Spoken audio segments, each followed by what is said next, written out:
Il y a 7 choses que j'ai identifiées qui détruisent lentement les familles sans qu'on s'en rende compte. Donc, je vais te donner ces 7 signes pour que tu puisses les identifier le plus rapidement possible pour sortir de cette dynamique toxique que vous vivez tous les jours avec ta femme. Sans plus tarder, rentrons dans le vif du sujet. Le premier signe que j'ai identifié est que beaucoup d'hommes, au lieu d'être des piliers émotionnels, deviennent des piliers qui fuient la relation.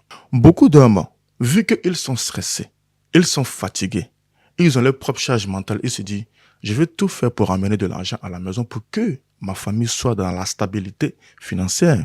Ils oublient le côté émotionnel, c'est-à-dire être disponible, être à l'écoute, essayer de comprendre ta femme. Et beaucoup d'hommes font cette erreur, y compris moi-même. On passe à l'argent, mais on oublie le côté émotionnel que notre famille a besoin. Quand un homme fuit à chaque fois, automatiquement, cela crée une destruction progressive de sa relation de couple avec sa femme. Le deuxième signe, c'est quand une femme est obligée de tout porter seule dans sa relation de couple. C'est-à-dire, son homme est là à la maison, mais il n'est pas là. Toutes les décisions importantes, toutes les tâches ménagères, toutes les planifications à la maison, c'est sa femme qui s'en occupe. Lui, il est là simplement à dire, comme tu veux, fais comme tu veux, je te laisse gérer. Donc, il se déresponsabilise, il laisse le leadership à sa femme. Et vu que sa femme prend le leadership, progressivement, sa femme ne va plus le respecter. Progressivement, sa charge mentale va augmenter et elle va commencer à critiquer son homme. Et son homme va se sentir émasculé, ne pas se sentir à sa place. Et progressivement, l'homme aussi va perdre confiance en lui et cela va créer des problématiques dans la relation. Donc, quand tu laisses ta femme tout gérer, tu ne lui rends pas service. Au contraire, tu es en train de la pousser vers la porte de sortie. La troisième chose que j'ai identifiée est que la communication disparaît progressivement dans la relation. Chacun vit dans sa tête. Chacun est en train de faire son film dans son cerveau en disant « Pourquoi elle m'a parlé comme ça? Pourquoi elle a haussé le ton? Pourquoi il n'a pas sorti la poubelle? Pourquoi il ne planifie pas nos vacances, nos voyages? Pourquoi c'est moi qui suis toujours obligé de débourser les sous? » Donc chacun est dans son cerveau, mais aucun ne prend le leadership à appeler l'autre en disant il faut qu'on s'assoie et on règle nos vrais problèmes. Et même quand ils essaient même de communiquer, ils ne font que se lancer des reproches. Ils n'ont pas une très bonne communication. Et ça crée encore des distances émotionnelles entre eux. Ça veut dire que personne ne peut s'exprimer véritablement pour qu'on trouve un consensus où on peut être en paix à la maison. Dans la communication, c'est une compétence qui s'apprend. Si tu n'as pas les clés pour vraiment communiquer, être détendu, savoir gérer tes émotions, justement, j'ai mis un guide en description. Tu peux aller la télécharger. Je peux te garantir qu'elle va t'aider à changer ta manière de parler avec ta femme ou ton homme pour créer plus de paix à la maison. 4. Quand la vérité ne peut plus être dite à la maison, que cela ne débouche à un conflit. Vous savez, une relation de couple, ce n'est pas que tout doit être forcément agréable. Tout doit forcément être dans notre sens. Une relation de couple, c'est quand parfois l'autre te challenge, l'autre te pousse dans tes retranchements pour que tu puisses sortir la meilleure version de toi. Or, aujourd'hui, quand on dit certaines vérités à notre partenaire, automatiquement, elle le prend personnellement. Elle n'est pas prête à l'accueillir. Elle se dit, s'il me parle de cette manière, c'est pas normal. Il faut que je le rentre dedans.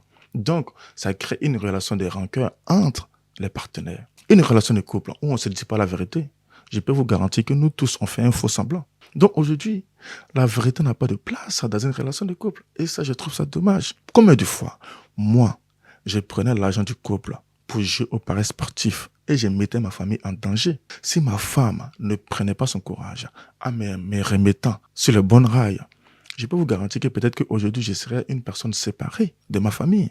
Si parfois, ta partenaire te dit la vérité, prends le temps de l'écouter, de comprendre réellement c'est quoi l'objectif derrière ces reproches ou ces vérités. Ça va t'aider à évoluer. Nous, les êtres humains, on a besoin de croître. Si on ne grandit pas, ça va être compliqué pour une personne qui grandit, qui évolue. Si tu es une personne qui avait 20 ans en arrière, le raisonnement que tu avais, et aujourd'hui, ce n'est plus pareil parce que tu as grandi. Sauf qu'il y a des gens qui restent dans la vingtaine, malgré qu'ils ont 40 ans. Mais ils ont besoin d'être bousculés. Ils ont besoin de certaines vérités pour qu'ils puissent grandir. Mais si cette personne n'accepte pas la vérité, ça va être compliqué pour leur partenaire pour avancer dans la relation. Au passage, si c'est la première fois que tu me découvres, moi c'est Danny Kone, coach en communication relationnelle. J'aide les hommes en couple à devenir de meilleurs maris. Alors si cette thématique te parle, t'as simplement à t'abonner. 5. Quand les enfants grandissent dans une maison sans paix, ça crée des enfants traumatisés, compliqués et qui iront répéter les gestes qu'ils ont vus chez leurs parents. Les enfants sont simplement une éponge qui aspire tout ce qui se passe dans leur environnement. Et donc, quand vous, parents, vous n'arrivez pas à communiquer, à gérer votre émotion, à savoir parler, même quand c'est inconfortable, je peux vous garantir que ça va être compliqué pour vos enfants d'être de bons maris ou des femmes qui peuvent tenir le couple. Et il y a eu beaucoup de témoignages où des enfants, même à l'école, ne se sentaient pas bien. On reproduisait ce qu'ils ont vu chez leurs parents. Parfois, il y a des enfants qui tapaient leurs amis à l'école. Parfois, il y a des enfants qui haussaient le ton sur la maîtresse. Tout ça est la cause d'un environnement toxique. Je ne dis pas que tous les enfants sont comme ça, mais la plupart du temps, si un enfant a grandi dans un environnement très violent, parfois il a tendance à le répéter. 6. Quand la force devient une dureté au lieu d'être une sécurité. C'est pas dans toutes les situations où nous devons montrer que nous avons le monopole de la parole.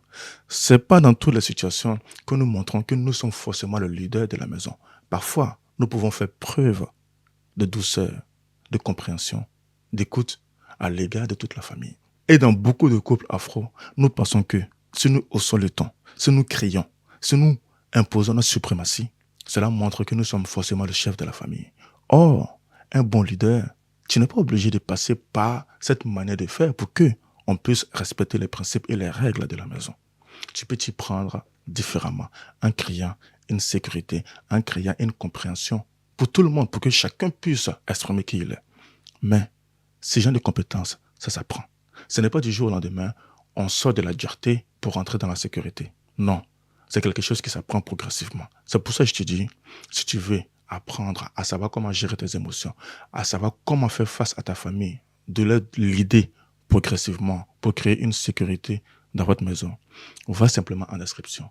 J'ai mis 2 guides. C'est un pack qui va te permettre de savoir comment communiquer et créer plus de connexions émotionnelles avec ta famille.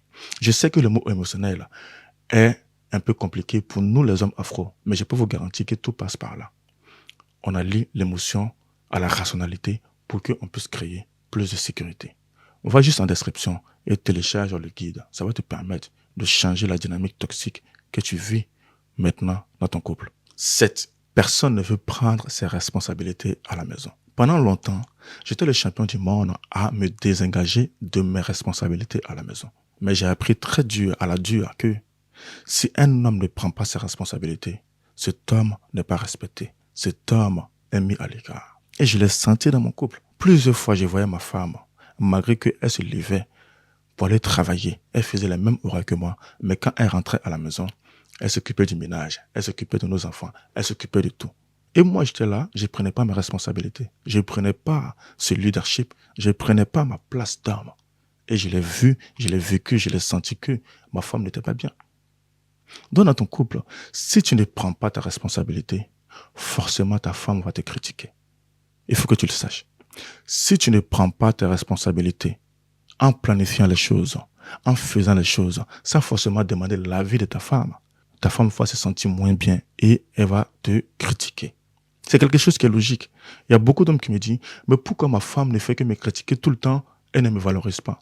Oui, elle ne va pas te valoriser, simplement que tu ne prends pas le lead, tu ne prends pas tes responsabilités, tu ne planifies pas les choses. Dans beaucoup de couples, il y a beaucoup de femmes qui sont devenues managers et les hommes sont devenus des ouvriers. Mais quand tu restes dans cette dynamique, un manager ne peut jamais respecter un ouvrier qui ne fait rien, qui ne prend pas les initiatives. Donne à ta maison. C'est aussi ta maison. Tu dois te lever toi-même et prendre les choses en main. Sortir les poubelles, planifier les vacances, faire la vaisselle, faire le linge. Pourquoi pas poser un cadre? Qui fait quoi? Quel est le rôle de qui? Afin que nous ayons une clarté de où on va. Et beaucoup de personnes ont oublié cette partie de l'histoire dans notre couple. Chacun doit prendre ses responsabilités. Et ce n'est pas en se déresponsabilisant qu'on crée plus de paix à la maison. En toute franchise, dis-moi la vérité. Est-ce que cette vidéo te parle?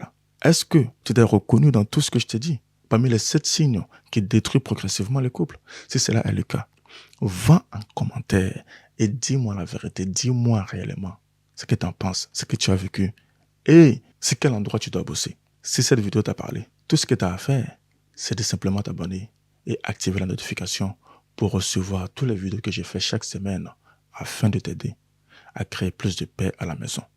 Prends soin de toi. À très vite.